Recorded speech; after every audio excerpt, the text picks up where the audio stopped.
Today, I'll show you how to create this tunnel card using your Cricut machine.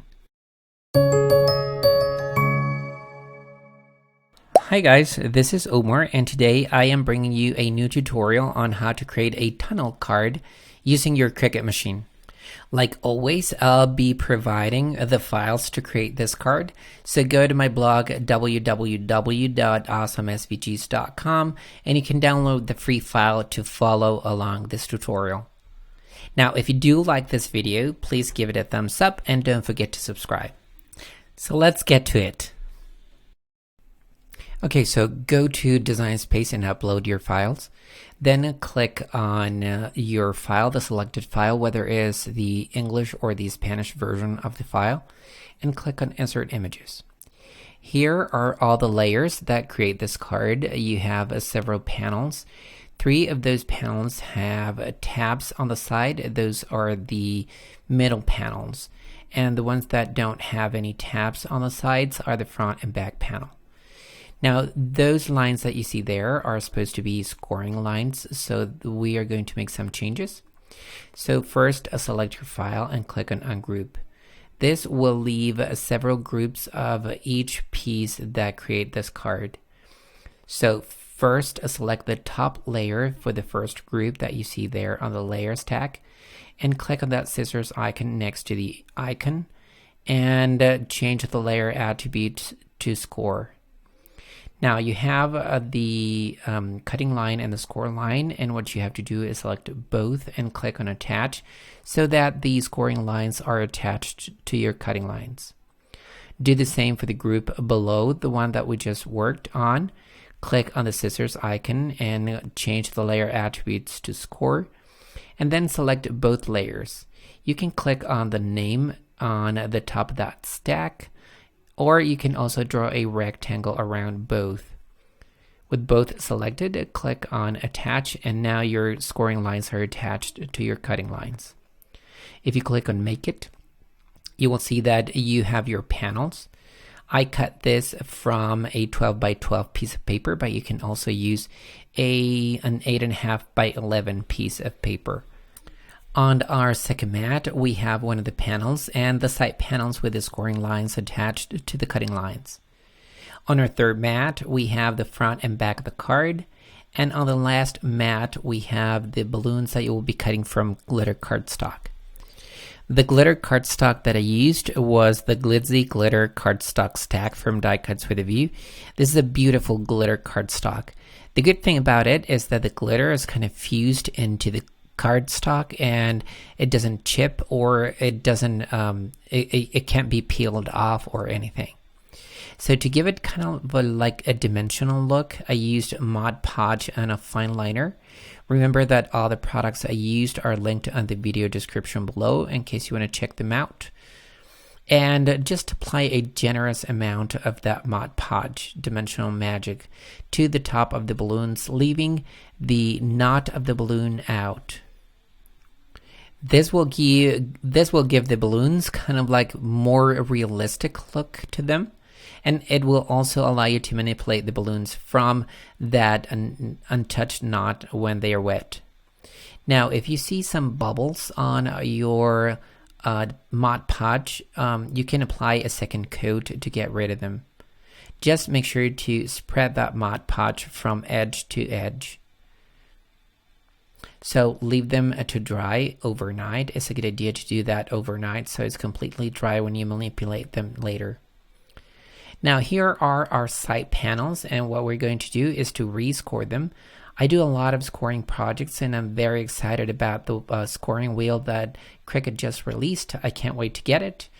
But in the meantime, I'm using my scoring board and rescoring that side piece at 3/4 of an inch each time.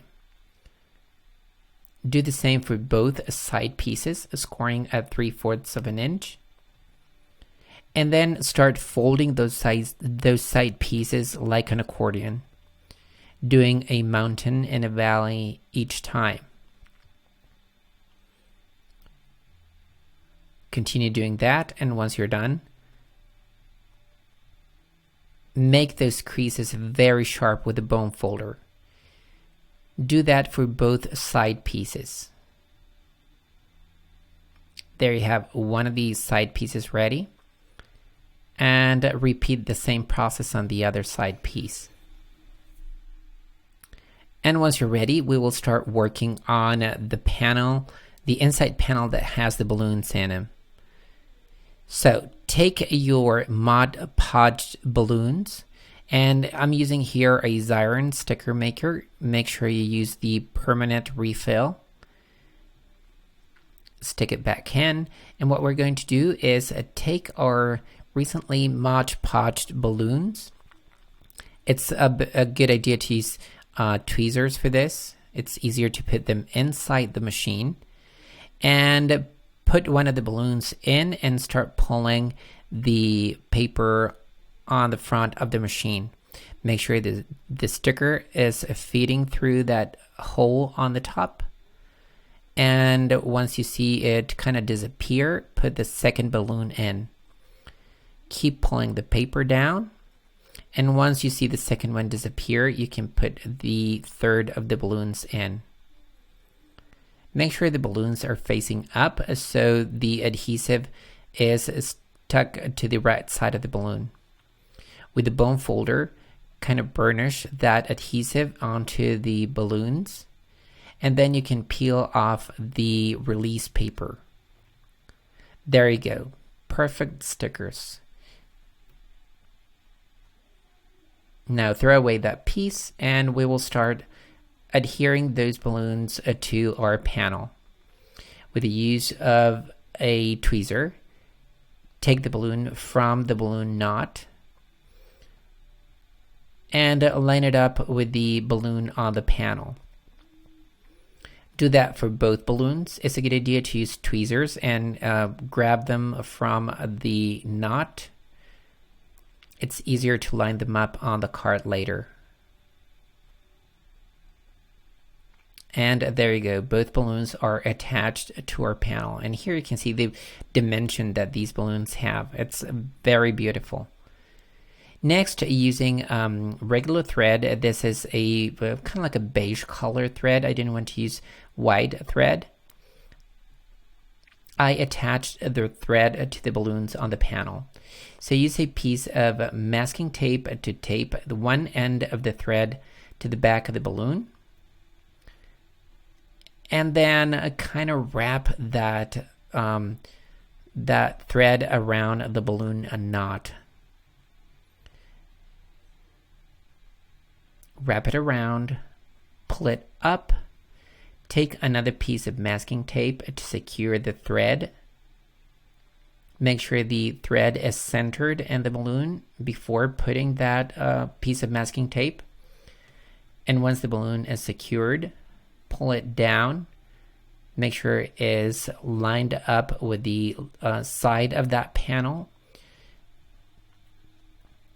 You can also make sure it's perpendicular to the bottom edge of that panel.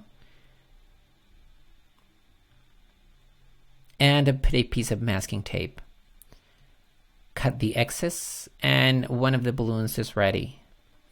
And you can see from the front that the balloon looks great and it looks like it's really hanging from that, it's really attached to that string. Repeat the same process on the other balloon. Hold the one end of the thread and secure it with a piece of masking tape. Wrap it around the knot, pull it up, and use another piece of masking tape, or you can also use some regular tape for this. This will not show on the card, so you can use any kind of tape you want.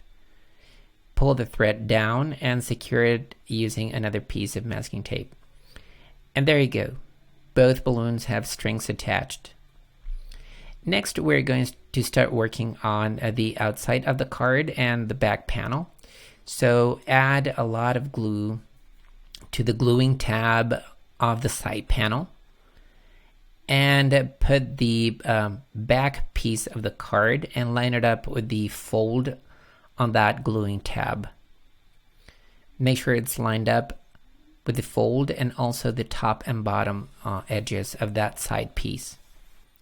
I'm using Aleene's a tacky glue pen for this. It's a great glue. I prefer to use liquid glue because it allows you to correct the position of that back panel in case you don't get it right the first time. And so glue that back piece to the gluing tab of the side panel. And there you have it. That's the outside, and here's the inside of the card. So make sure the side pieces are correctly glued. Place your backdrop. This is the inside of the card. And I decided to use some Wink of Stella clear glitter brush marker for the banner, just to give it a little sparkle. So I applied 2 coats of that clear glitter, and then I taped that backdrop to my back piece of the card. Now, to get perfect alignment, this is a trick that I always do.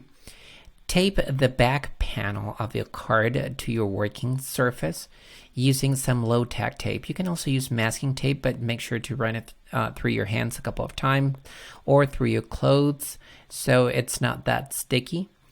Then put the panel that you want to adhere and also add a piece of low tack tape. This is the famous purple tape that you see people using everywhere. Now, with both pieces taped to your working surface, be very careful and add double-sided tape to the sides. This is score tape. It's a very strong tape. And add it to the sides and also to the top edge of the panel that you want to adhere. And with everything correctly adhered, you can kind of rub that double-sided adhesive in so it doesn't lift when you remove the release paper. And then start removing the release paper, flip your panel over, also remove the lining of that double-sided tape, and then flip it over.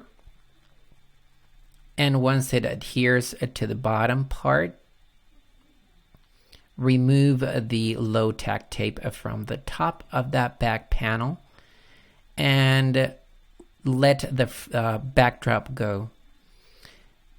And there you have it, perfectly centered. I always do this when I'm using double-sided tape or adhesive or tape adhesive. It's easier for me to get it right the first time. Next, we will start putting our inside panels. And the way you do this is feed the tab through the slit on the side panel and pull it down and up until it's centered. Make sure your side panel is folded correctly. And here you see me feeding that tab through that slit. Make sure to do one side first, pull it up, and then center it. Keep doing that for all panels. The first one that you will insert is the one with the balloons, then the one with the character and the cake, and the third panel that you will insert is the birthday panel. In case you're doing the Spanish version of the card, insert the panel that says cumpleaños. Now, for the front part of the card, you will use the outside, which is the gray piece, and the inside front panel, which is the one that has the word happy or the word feliz in Spanish. Now, I'm using a sewing clip to keep them together here so they don't move too much. And I'm doing the same technique of taping both panels to my working surface. The back panel is taped on top, and the front panel is taped on the bottom. Now, once both are adhered to your working surface, flip it over. Add some double-sided tape to the sides and the bottom of your bottom piece and to the top edge of your front piece. Remove the release paper or the backing paper for all pieces of double-sided tape that you have there. And flip your front panel over. Before you let go, remove the top tape. Remember always to use a low tack tape. This is purple tape, but you can also use masking tape. Remove it very carefully. You can save those pieces for another project also. And there you have your front panels completely and correctly centered. And last, we are going to adhere that front panel to our side panels. So add some liquid glue. It doesn't matter if you use liquid glue here because it won't show at all. And line up the side of that front panel to the fold of that side piece. Do that on both sides and we are pretty much ready. Now flatten that side piece to make sure it works correctly. And remember the final card is about 5.5 by 5 inches tall. Now the last thing we're going to do is adhere the front balloon. You won't need masking tape for this because it's already adhesive. It has adhesive on the back. Wrap your thread around the knot of the balloon. Hold it there on the top and pull it down and make sure it's centered on the knot. Now with the thread already secured on your balloon, align that balloon to the semicircle that you have in the front panel. And then I kind of wrapped that thread around the bottom edge of the card. To secure the end of the thread, I just use a piece of masking tape on the back of that front panel. Just so it doesn't move. I kind of like that it moves a little bit. I just don't want it to unwind there. And there you have your front card. This is a tunnel card. It has a lot of dimension and you can see the balloons on the back that shine beautifully with the glitter cardstock and the Mod Podge on top. And you also have that embellishment that coordinates with the front balloon. So this is a very fun card. I hope you like it and you give it a try. Remember that you can download the file at my blog at www.awesomesvgs.com. There is a Spanish and an English version for the card, so make sure to download both. Don't forget to subscribe and hit that bell button next to the subscribe button to be notified when a new video is uploaded. Here are a couple more videos that you could be interested in. Don't forget that all the products I used are linked on the video description below. And I hope you have a great day. Thanks for watching. Bye-bye.